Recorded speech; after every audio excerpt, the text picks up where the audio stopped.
Hello, I'm William Moore, one of the writers of the Sky Sage, book one of the Sage series, and yeah, I'm here to ask one of the questions that I get a lot. Um, a lot of times the writers ask me how do you manage to write like so much stuff, and to be fair, I think I sort of overdo it as well.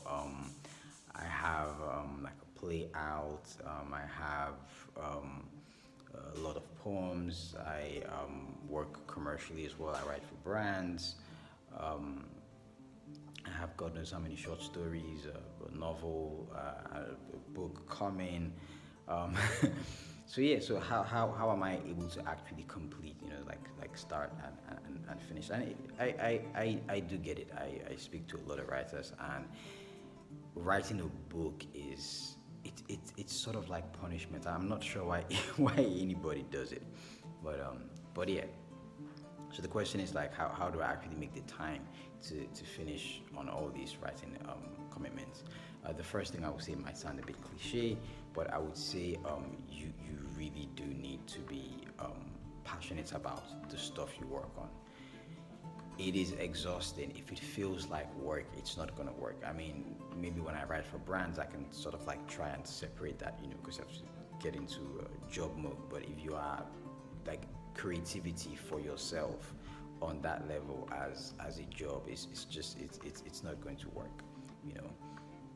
And so yeah, so you need to make sure whatever idea you are tackling in a book, whatever story you're looking to tell, whether it's in a poem, whether it's in a book, you need to really be passionate about it to give yourself that feel to keep going.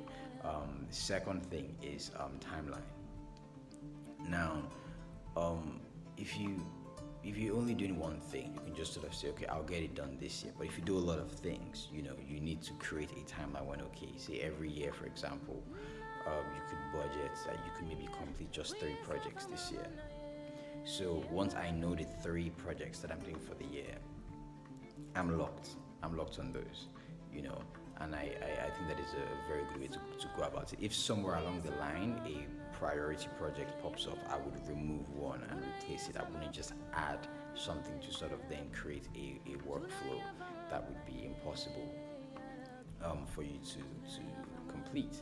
And then something else I found really useful, especially with working on this Sky Sage project, because it's to be fair, of all the works I've been doing, it's been the biggest by far. It's taken us about at least 5 years to go through it. So yeah, it's been by miles the biggest one, and it's been really nice to have like an accountability partner in the co-writer Obina. So yeah, having someone that looks through what you're writing, makes constructive criticism. I think it also helps with your ego as well, because we can get just a tad bit carried away as writers, and it sort of helps you just you know I guess also enjoy the process more, because there's an exchange. Sometimes you also get to read what they write. So that has been really that was really helpful, I guess.